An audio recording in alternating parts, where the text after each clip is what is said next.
This is real. That's why you got to know who we serve. And knowing that he could bring that evil on anyone like he did on Job, who was a righteous man, that should make you even more fear him. And give your life to him. If you want to see the kingdom.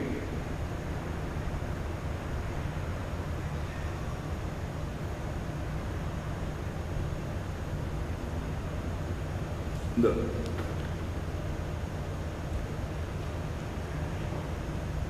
In Revelation 9,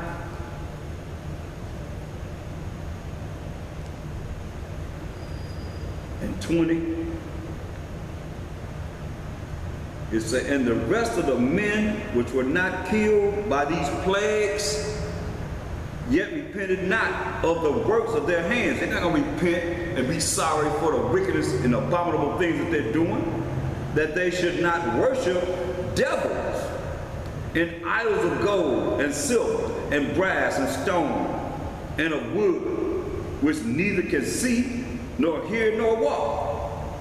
Neither repented they of their murders. That we being murdered now. Neither repented they of their murders, nor of their sorceries, like we read in Isaiah, the 47th chapter, nor of their fornication, nor of their thefts, the things that they have stolen.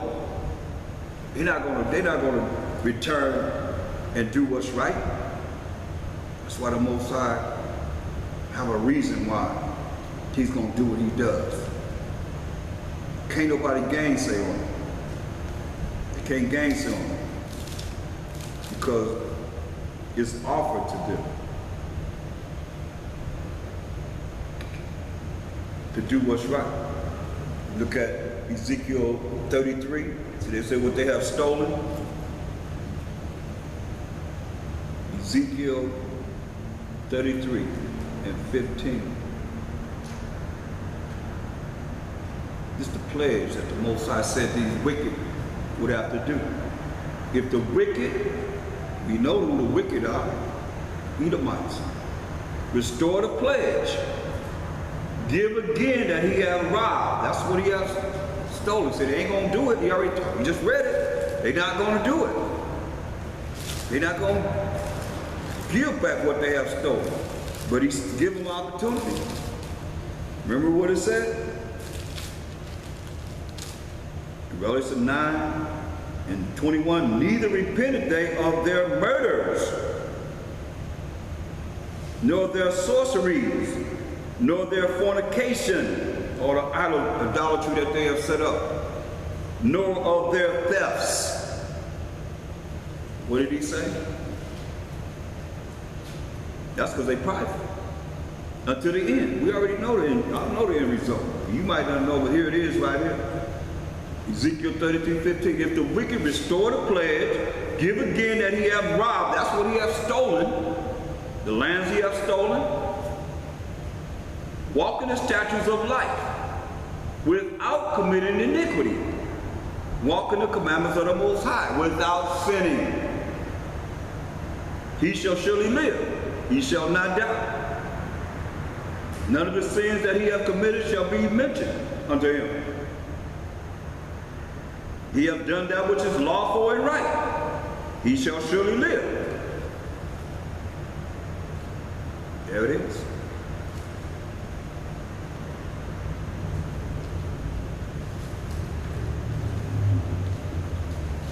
What about the 1 Samuel?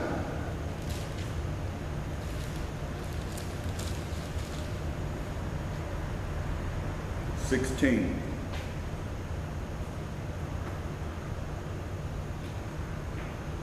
We'll start at 14. But the Spirit of the Most High departed from Saul, and an evil spirit from the Most High troubled him. Maybe some of you might have been here when we first started. A lot of you don't come in on time, so mark this in your book.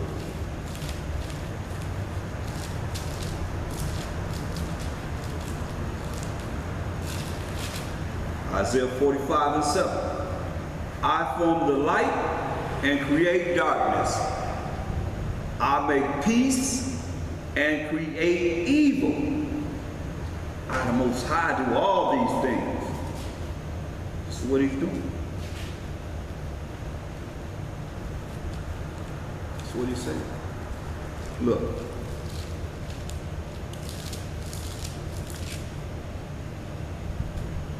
Amos 3 and 6.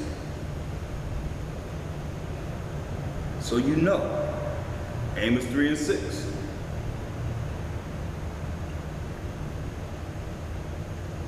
Shall a trumpet be blown in the city? That's an alarm. Air raid alarm. And the people not be afraid? Because you know, you might be getting ready to get bombed or something. Shall there be evil in a city? And the Most High have not done it? See?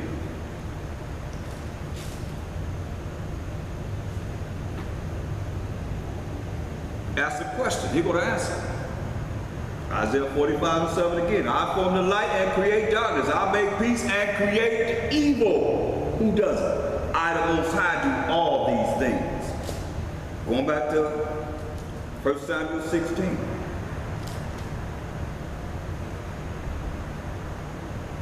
Verse 14. But the Spirit of the Most High departed from Saul, and an evil spirit from the Most High troubled him.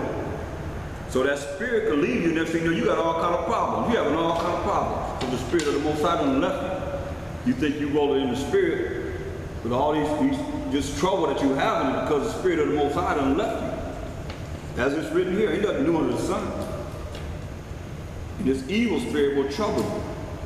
And these evil spirits come through people. They might be dealing with you personally. When you're dealing with certain things, you're wondering why? Because that evil spirit been sent to you from the Most High to check you.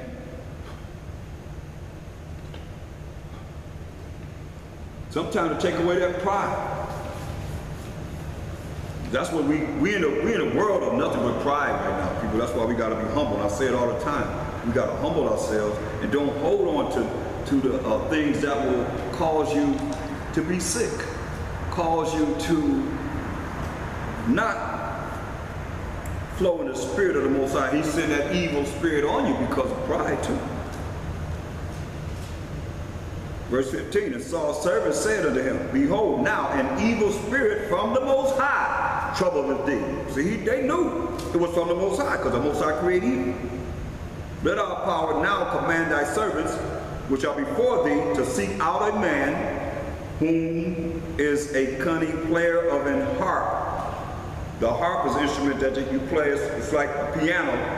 Piano is a harp. It's just horizontally inside a case. Who is a cunning player of an harp. And it shall come to pass when the evil spirit from the Most High, over and over again, you heard it 3 times. Most High speak once, yea twice, man perceive it not. He said it 3 times. The evil spirit from the Most High is upon thee, that he shall play with his hand, and thou shalt be well. You're going to play that harp, play that piano, and that evil spirit not going to deal with him. And Saul said unto his servants, provide me now a man that can play well, and bring him to me. Then answered one of the servants and said, behold, I have seen a son of Jesse, the Bethlehemite, that is cunning and plain, and a mighty valiant man, and a man of war, imputed in matters, and a comely person, beautiful person, handsome, and the Most High is with him. Wherefore Saul sent messengers unto Jesse, this is King David's father, and said, send me David thy son, which is with the sheep. And Jesse took an ass laden with bread, and a bottle of wine, and a kid, and sent them by David his son unto Saul. And David came to Saul, and stood before him, and he loved him greatly, and he became his armor bearer. And Saul sent to Jesse, saying, let David, I pray thee, stand before me, for he hath found favor in my sight. So let me keep David.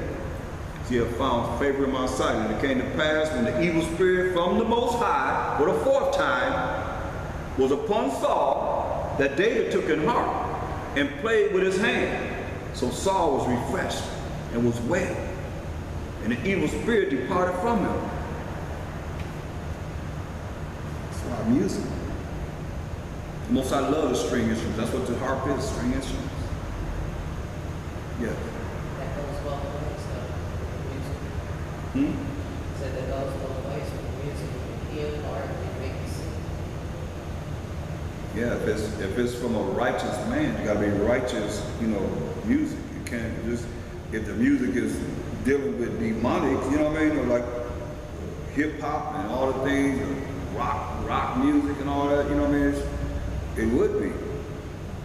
But this is from a righteous man. He was playing righteous melodies and music. That's, look at the songs. I mean, you look at the songs, those are songs that David is singing. They're about praising the Most High, asking for forgiveness for what he had done that we went over last night. David was a righteous man, so he played righteous music. That's the whole thing.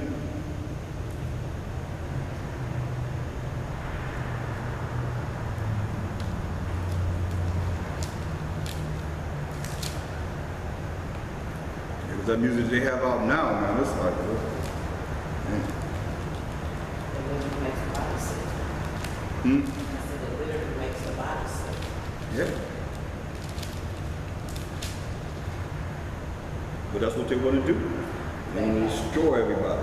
They have a commercial out about the healing of music. And they talk about David's music in this commercial.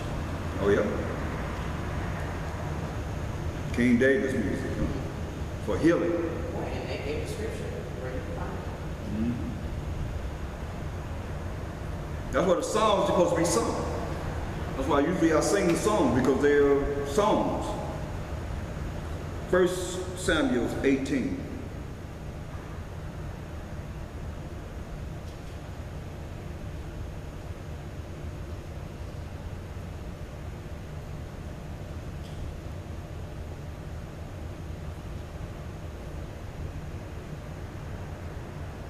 Let me go up a little bit. We need to hear the story. We need to go over the story. 1 Samuel 18 and 5. And David went out whithersoever Saul sent him. Remember, he called David to play the harp for him, to get rid of that evil spirit, and behaved himself wisely. And Saul set him over the men of war. And he was accepted in the sight of all the people, and also in the sight of Saul's servants. David was accepted. And it came to pass, as they came, when David was returned from the slaughter of the Philistines, that the women came out of all cities of Israel, singing and dancing to meet King Saul, with tablets, that's the tambourines, with joy, and with instruments of music, playing instruments of music. And the women answered one another as they played, and said, Saul has slain their thousands, and David his 10,000s. Oh. They said, Saul has slain his thousands, and David his 10,000. And Saul was very wroth. He got jealous. And women, y'all have, like I said, it's the truth, and it's women. These women are singing these songs aloud, saying, Saul slain his thousands, and David slain his 10,000. And Saul was very wroth. And the saying displeased him, and he said, they have ascribed unto David 10,000, and to me they have ascribed but thousands. And what can he have more but the kingdom? Then what he gonna do? What he gonna have more but the kingdom of Israel? Jealousy, envy, and pride set in. And Saul eyed David from that day and forward. He looked at him different from that day forward. Verse 10. Came to pass on the morrow, the next day, as these women are sung the song, Saul kills his thousands and David killed 10,000, tens, thousands. Verse 10, and it came to pass on the morrow that the evil spirit from the Most High came upon Saul, and he prophesied in the midst of the house. And David played with his hand as at other times, and there was a javelin in Saul's hand. Remember, David playing this music that got rid of the evil spirit. But there was a javelin in Saul's hand, and Saul cast the javelin. That's like a spear. For he said, I will smite David even to the wall with it. And David avoided out of his presence twice. He threw it at him twice. Shoot, David moved out of the way. The second time he did it, moved out of the way so it didn't get him. Therefore Saul removed him from him. Verse 12. And Saul was afraid of David because the Most High was with him and was departed from Saul. Remember, he had that evil spirit sent to Saul. The spirit of the Most High had left him. Therefore Saul removed him from him and made him his captain over 1,000. And he went out and came in before the people. And David behaved himself wisely in all his ways, and the Most High was with him. See, he didn't act any kind of ways ill toward Saul, even though he tried to kill him. Let's go to 1 Samuel 19. Possessed with evil spirits. This is the conduct of those. And this is our first king, Saul.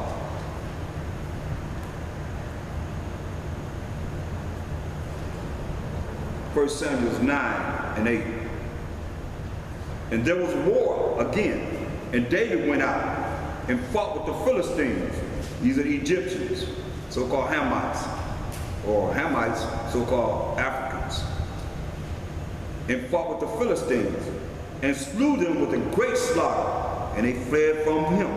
David was a mighty warrior. And the evil spirit from the Most High was upon Saul, as he sat in his house with his javelin in his hand. And David played with his hand. David playing the harp again. And Saul sought to smite David even to the wall with the javelin. But he slipped away out of Saul's presence. And he smote the javelin into the wall. And David fled and escaped that night. Saul also sent messengers into David's house to watch him and to slay him in the morning. Michal, David's wife, told him, saying, if thou save not thy life tonight, tomorrow thou shalt be slain. Told him. His daughter told him. So Michal, Saul's daughter, let David down through the window, and he went and fled and escaped. And Michal took an image and laid it in the bed and put a pillow of goat's hair for his bolster and covered it with a cloth. And when Saul sent messengers to take David, she said, he is sick. She made it like it was King David in the bed. So he's sick. Saul sent his messengers again to see David, saying, bring him up to me in the bed, that I may slay him. Carry that bed, carry him up in the bed, bring it up to me, that I might kill him. And when the messengers would come in, behold, there was an image in the bed with a pillow of goat's hair for his bolster. And Saul said unto Michal, why hast thou deceived me so, and sent away mine enemy, that he escape? And Michal answered Saul, he said unto me, let me go. Why should I kill thee? See? So David fled and escaped and came to Samuel to Ramah and told him all that Saul had done to him. And he and Samuel went and dwelt in Naioth. See? Look at Matthew. So you're looking at these demons, saying no different than what is possessed. These demons that's our enemies, that's against us, and doing the things that they're doing. Matthew 8 and 28. Matthew 8 and 28. And when he was come to the other side into the country of the Gergesenes, there met him two possessed with devils, coming out of the tombs, exceeding fierce, so that no man might pass by that way. They had devils. Two men possessed with devils, coming out of the tombs, out of the graveyards. And behold, they cried out, saying, what have we to do with thee, Mashiach Yahushai, thou son of the Most High? They recognized him.